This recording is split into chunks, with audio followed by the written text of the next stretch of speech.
शादी का झांसा दे के उसके साथ सहवास किया गया था और बाद में जब शादी की बात आई थी वो लड़का भाग निकला था। होटल में मेरे को लेकर गया था तो मेरे को बोला था अपन शादी करेंगे, तो मैं बोली ठीक है। तो फिर उसके बाद में लास्ट टाइम पे उसने अभी ये मेरे को बोला अभी मुझे बात नहीं करनी है। तो मैंने बहुत कोशिश की, उसको बहुत फ़ोन किया तो उसको फ़ोन बंद आ रहा था, तो बात तो हुई नहीं। फिर बाद में उसके घर वाले को भी बोले तो उसके घर वाले माने नहीं, घर पर बुलाए तो कोई आया भी नहीं। इसकी वजह से फिर ये लोग रात में रूम खाली करके लोग भाग गए यहाँ से। फिर उसके बाद मैंने जाके पुलिस चौकी में जाकर कंप्लेंट कर दिया तो केस हो गया। तो उसको लड़के को पकड़ के लेकर आए, तो अभी वो लोग बोल रहे हैं शादी करने के लिए। दोनों परिवार अभी तैयार है, तो मैं भी शादी करने के लिए तैयार हूँ, क्योंकि मेरा भी पूरे गांव में मेरी इज्जत चली गई, मेरे नाम पूरी बदनामी हो गई इसकी वजह से। शादी करके ले लो लड़की का, लड़का का ऐसा हो गया। बोलो तो बोले क्या बोला, तू जो करना हो तो वो करो, हम लोग कुछ नहीं कर सकते। लड़की मरे तो कौन चलेगा। इसकी जो गलती हुई तो हुई, अब मैं दोनों शादी करने के राजी हूँ, दोनों परिवार। ये मैसेज मैं ये देना चाहती हूँ कि आप अगर वादा करके किसी के शरीर का शोषण करते हो शादी का झांसा देके, तो अब शादी ही करो, नहीं तो आपको ये दिन देखना ही तय है। इसमें अगर इस टाइप का लव अफेयर का अगर कपल रहेगा तो ये एक बेस्ट तरीका है।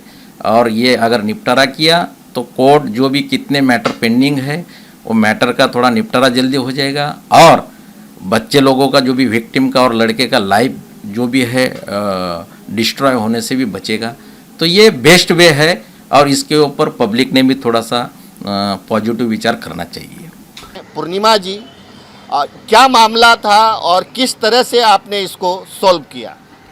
ये मैटर 4 तारीख को, ये जो नेक्स्ट 4 तारीख गए, ये 4 तारीख को मेरे पास 7:30 बजे शाम को एक फ़ोन आया एक लड़की का। बहुत रोती बिलखती रहती थी फ़ोन पे, तो मैं पूरा सुना भी नहीं, तो आधा सुन के मैं वो लड़की के पास पहुंची।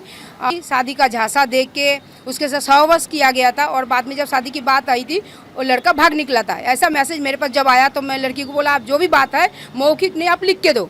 तो उन्होंने लिख के दिया। लिख के देने के बाद मैं उनको ताबड़तोड़ उसी टाइम करीब प्रशासन के पास लेके गई और कार्रवाई हुई। कार्रवाई के तहत 376 कलम दर्ज हुआ और 6 दिन के अंदर ही प्रशासन ने उनको, जो आरोपी है, आरोपी को धर दबोचा। बट उसके बाद बात ऐसा आया लड़की की तरफ से कि अगर शादी का वादा करके उसने जैसे सहवास किया, अगर वो शादी करता है, क्योंकि बहुत आगे जीवन पड़ी है और मैं सर्वस्व उसको दे चुका हूँ, मतलब ऐसे लड़की का कहना था, तो मैं थोड़ा सा इसमें जो केस है इसमें मैं थोड़ा सा सोच सकती हूँ। तो मैं बोला अगर ठीक है, अगर शादी होता है, क्योंकि वादा करके तो उसने सहवास किया शादी का ही वादा करके, तो यहाँ पे भी मैं एक तरफ से सोचा कि चलो इतना बलात्कार का केस दर्ज हो रहा है, इतना बलात्कार जैसे संगीन गुनाह बढ़ते ही जा रहा है, तो अगर ये शादी करते हैं तो कहीं ना कहीं पे 2 जीवन मुझे लगता है आगे जाके अच्छे से चलेंगे। तो ये सोच के समाज के तौर पे ये सोचा। तो उसके बाद जब मैं दोनों परिवार को बुलाई, दोनों परिवार देखा हंसी खुशी इसमें सहमति दी, तो फिर उसके बाद हम लोग ये प्रोसेस को फिर आगे लेके जा रहे हैं शादी का। मतलब ये मैसेज मैं ये देना चाहती हूँ कि आप अगर वादा करके किसी के शरीर का शोषण करते हो शादी का झांसा देके, तो अब शादी ही करो, नहीं तो आपको ये दिन देखना ही तय है। ये मेरा मैसेज है। और जय भीम महिला संस्था बलात्कार जैसे शब्द के ऊपर, बलात्कार जैसे कलम के ऊपर बहुत कठोर से काम करते हैं। 2 साल से हर कोई देख रहा है। अगर आप झांसा दे के बलात्कार करते हो तो आप बच नहीं सकते हो। जो वादा करके जो सहवास किया है तो उसके लिए तो शादी है उसका सबसे बड़ा रीज़न है। जो ये ऐसा घटना हो रहा है इस समाज में, तो उसको फुल स्टॉप करने के लिए जय भीम महिला संस्था हमारी आगे आई है और मरते दम तक ये काम करते रहेगी। क्या नाम है आपका? क्या मैं चंद्रकांत निकालजे हूँ और मेरा जो जय भीम महिला संस्था का मैं प्रमुख सलाहकार हूँ। लीगली प्रोसीजर है, कोर्ट में जो भी मैटर कॉम्प्रोमाइज तौर पे वो चला के लीगली जो भी फॉर्मेलिटीज़ कोर्ट में कंप्लीट करके वो मैटर जल्दी से जल्दी निपटारा हो सकता है, उसको कॉम्प्रोमाइज़ बोलेंगे। जल्दी से 1 या 2 डेट में अपन कॉम्प्रोमाइज़ कर सकते हैं, क्योंकि 376 में कंप्लेनेंट विक्टिम ही मेन विटनेस रहती है। तो उसका अगर स्टेटमेंट रिकॉर्ड कर दिया कोर्ट ने तो तुरंत कॉम्प्रोमाइज़ के हिसाब से जस्ट लाइक हॉस्टाइल हो जाएगा। अगर दोनों साथ में मैरिज करने के लिए रेडी है तो ये कॉम्प्रोमाइज़ करके कोर्ट का निपटारा फटाफट हो जाएगा और ऐसे मैटर करना चाहिए। ये मेरा पर्सनल ओपिनियन है एज एन एडवोकेट करके। लेकिन पहली बात तो 376 में बहुत सारे डिफरेंट मैटर रहते हैं कि कहीं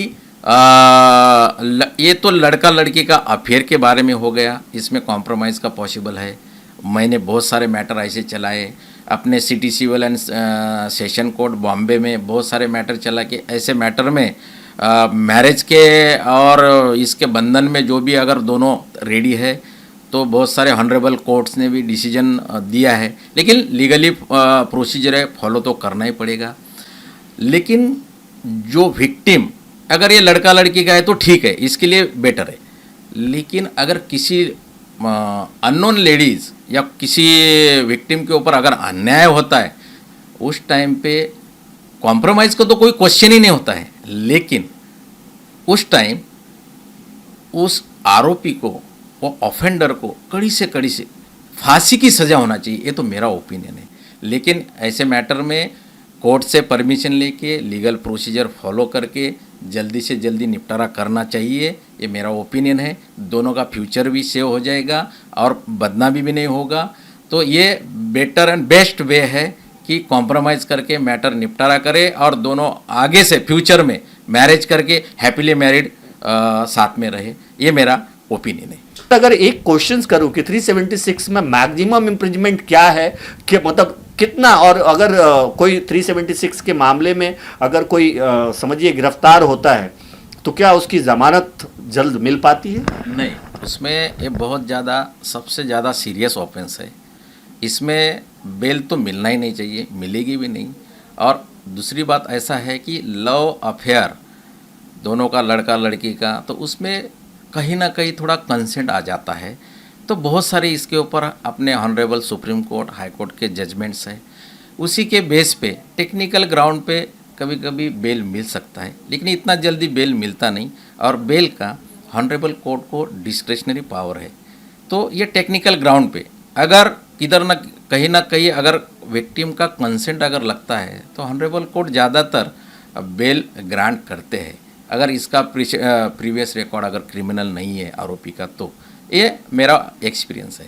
और दूसरी बात इसमें ऐसा है, 376 बहुत सीरियस ऑफेंस है, इसमें कैपिटल पनिशमेंट हो सकता है। कैपिटल बोले तो फांसी की सज़ा होती है, लेकिन मोस्टली ऐसे लव अफेयर के इसमें 12 इयर्स या लाइफ कन्विक्ट ऐसा भी ऑनरेबल कोर्ट सज़ा देता है। तो ये आज तक का मेरा 20 साल का जो एक्सपीरियंस है, तो हर एक केस के ऊपर, डिफरेंट टाइप के केस के ऊपर, डिफरेंट रोल के ऊपर कोर्ट की सज़ा सुनाने की जो प्रोसीजर है वो डिफरेंट है। बहुत अच्छा कहा इन्होंने कि कई ऐसे मामले हैं जिसमें इस तरह के केसेस, ऑफेंस तो रजिस्टर हुए हैं, लेकिन जो मैं आपको बताता हूं कि बेस यही रहता है कि शादी का झांसा दे करके रिलेशंस बनाना।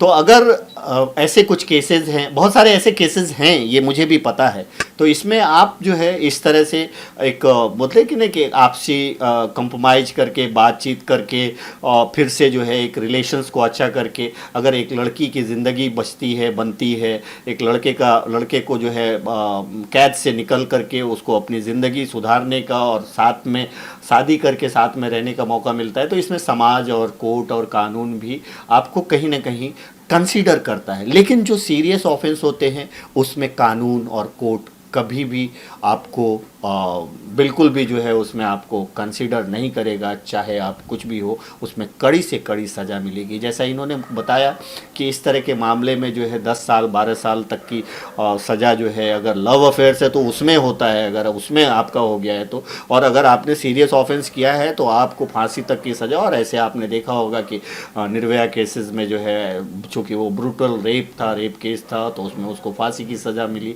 कई लोगों को लाइफ इम्प्रिजमेंट मिली।